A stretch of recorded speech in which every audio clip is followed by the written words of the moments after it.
New England, then New York. Yeah. New England Patriots. Look at that. They're already 8-9 record last year, projected right there for 8.17 wins this year. The biggest story last year was Mac Jones having, what's his face? Matt Patricia as his offensive coordinator, former rocket scientist / defensive coordinator, calling the plays last year. But now Bill O'Brien is back, and we've got a stitched together group of playmakers. Zeke, fresh in there in New England. But it's Mac Jones year 3. What's Mac Jones year 3 going to look like here in New England? Zeke in there, and Zeke wearing number 15. Oh, yeah. Ohio State Zeke. Ohio State Zeke. Now, back. maybe that changes things.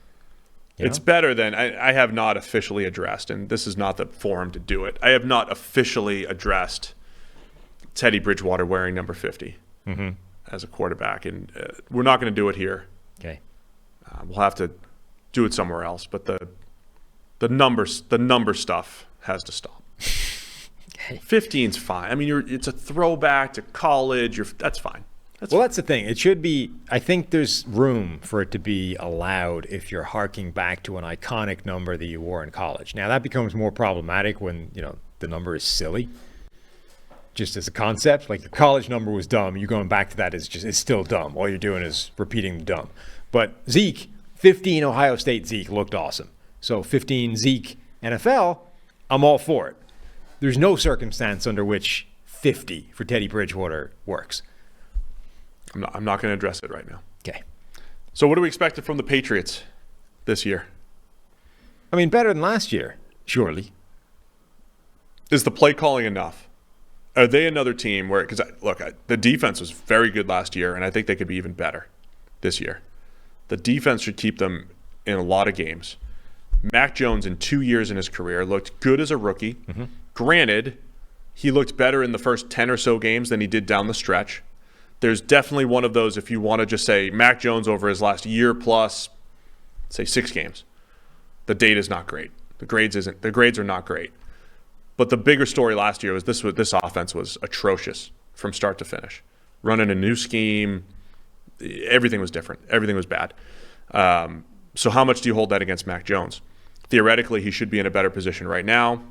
I think the playmakers are good. There's more of a spread the ball around type of feel for this team rather than an alpha receiver. Certainly they didn't do that this offseason, go alpha receiver like a lot of people expected. So I think there's some positives here, but in a challenging AFC, how do you get over the 10-win hump and get into the playoffs and try to make a run? It's going to be challenging.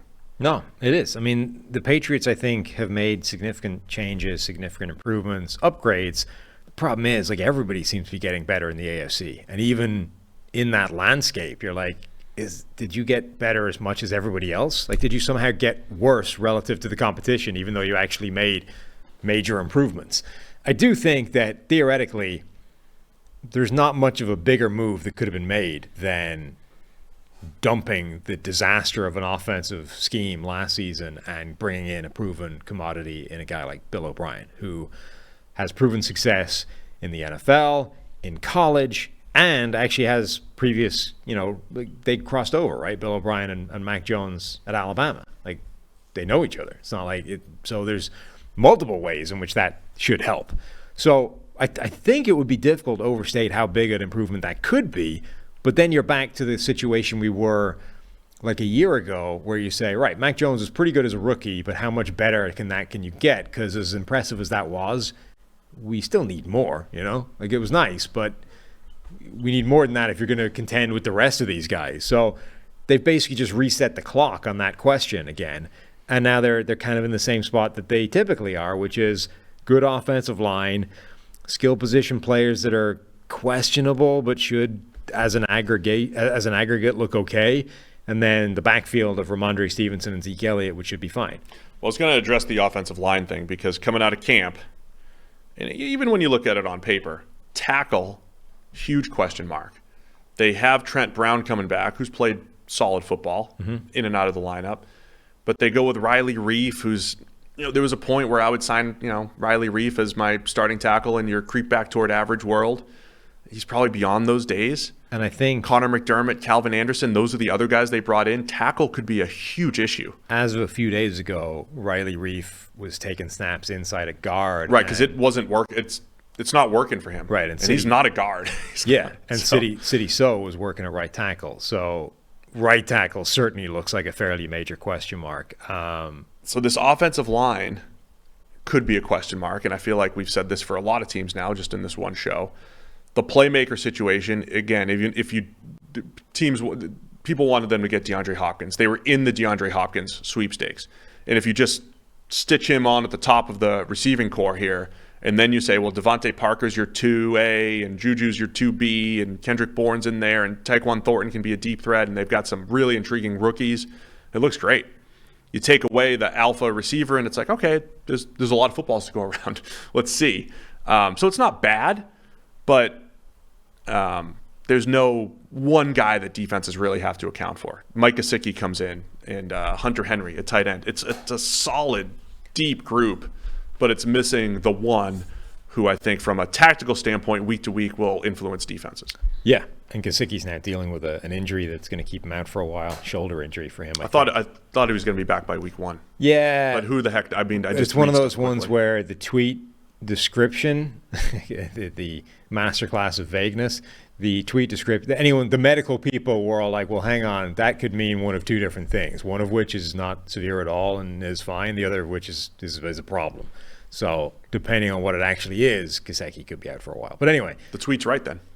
You're right that it's a collection of guys that in totality should be fine, but they don't have that one guy that you can rely on to be scary and terrify defenses, which, to be honest, might not be a bad thing for Mac Jones. Like, take advantage of his theoretical superpower, which is decision-making, accuracy, and make him spread the ball around, and that's the best way of getting the most out of him anyway. Maybe.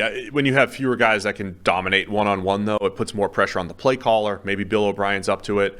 By the way, if you want some model propaganda, Demario Douglas, who's tearing it up at camp, was a model guy, the rookie out of Liberty. There you go. Absolutely would have taken him at a spot ahead of where the NFL did because he's good. And the model said so. Perfect. So, yeah, here's the thing. 2 years ago, the Patriots won a lot of games, man. People forget, they were in the running for the number 1 seed somewhat late into the season before fading in 2021. And they would have those games where they absolutely dominated on the ground. Old school type of Patriots games that would pop up every now and then. We didn't see any of that last year. Can they do that again? I don't know. I think the offense will be solid, though. Yeah. I think they'll be solid. I don't think they're going to carry the team. They'll be good enough, but it's a team that relies on the defense. It's going to have to rely on the defense.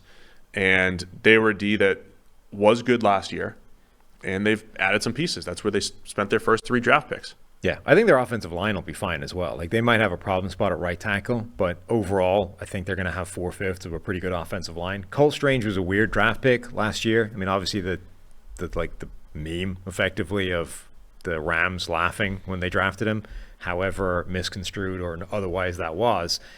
He had a weird rookie season where, he was thrown into the fire to a huge degree. I mean, they left him one-on-one with Cameron Hayward basically the whole game. Amongst others, over the course of the year. And he had a ton of games where he had like a really good pass blocking grade.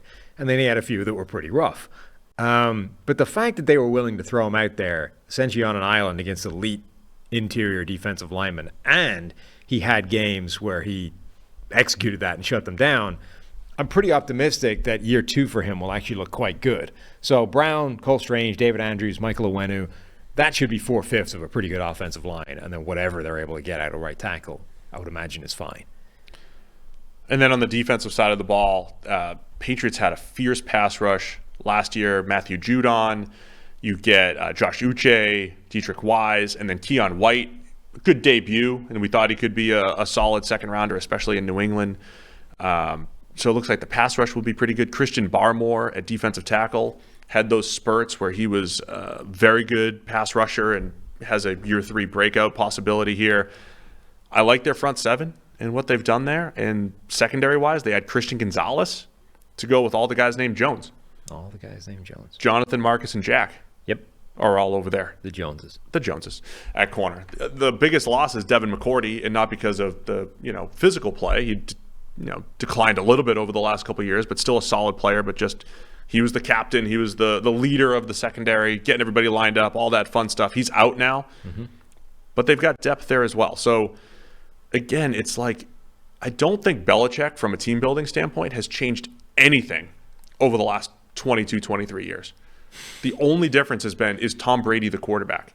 Because if you just plopped, elite Tom Brady onto this team, you're like, yeah, they're a Super Bowl contender. Of course Brady's going to get the most out of this receiving core, and of course this defense is going to be good enough and everything. They build depth. They have this really good, deep team. It might not have a lot of stars. Stars come and go sometimes. You get a Gronk, you get a Moss, you get a Stephon Gilmore, but they come and go, and you build it with depth mostly.